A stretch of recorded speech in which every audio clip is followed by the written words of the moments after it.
किसी लैब पे बैठ के ना मैंने अकेले ने नाश्ता करवाया। उन्होंने मुझे नाश्ता करने के बाद मुझे पता नहीं लगा कि मेरे साथ क्या हुआ क्या नहीं हुआ। मुझे होश आई है जिस दिन, तब मुझे पता चला कि मेरे राइट साइड की ना किडनी निकल चुकी है। तुम्हारा गुर्दा एक निकाल लिया हमने। अब इसके हम आपको सरकारी नौकरी भी देंगे और पैसे भी देंगे, तुम्हें खुश भी करेंगे। 16 साला अब्दुल्ला को मोहल्ले के लड़के नौकरी का झांसा देकर रावलपिंडी ले गए, जहां इसका गुर्दा निकालकर इसे नशों पर लगा दिया। जब बच्चे का बाप पुलिस स्टेशन में धक्के खाता रहा तो उल्टा मुलजिमान ने इसी पर बेटे के तशद्दुद का इल्जाम लगा दिया।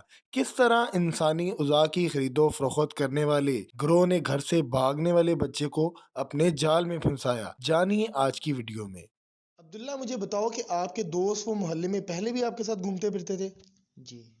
तो किस तरह आपकी दोस्ती हुई थी? मैं तकरीबन 2-2.5 साल से उनके साथ दोस्त हूँ। ठीक है। मैं पहले स्कूल पढ़ता था, तो 4-5 महीने हो गए मैंने स्कूल छोड़ दिया। और फिर वाला साहब ने ना सर्विस स्टेशन पे काम पे डाल दिया था, तो मुझे ये पसंद नहीं था।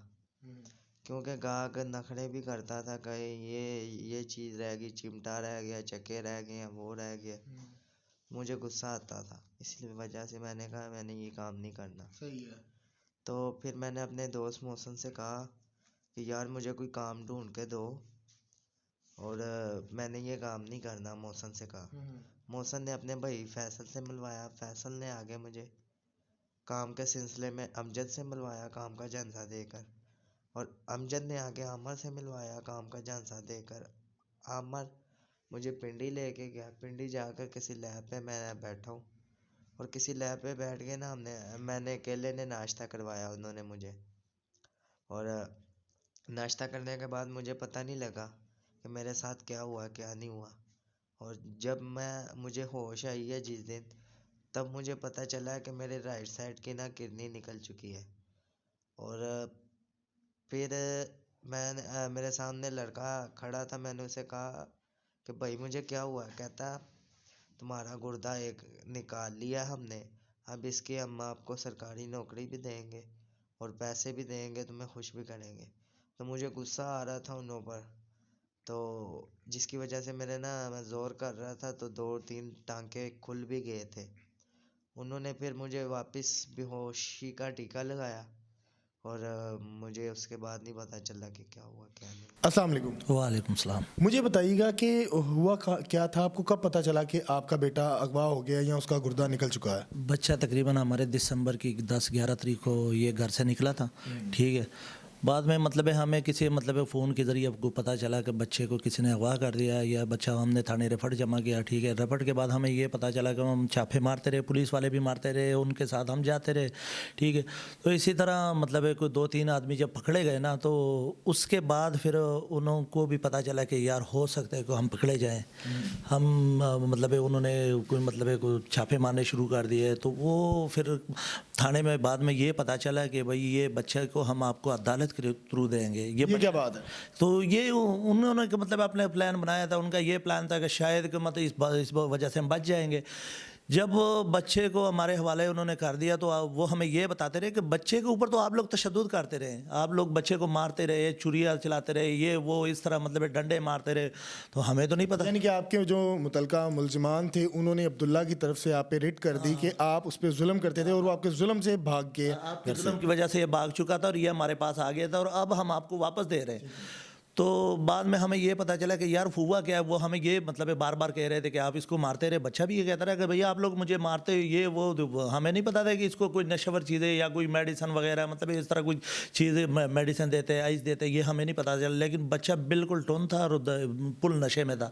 तो बच्चा भी ये कहता रहा। तो हमने जब बच्चे का कमीज़ उतारा तो पता चला कि वो कह रहे थे कि आपके तशद्दुद के निशानात मौजूद है इसके ऊपर।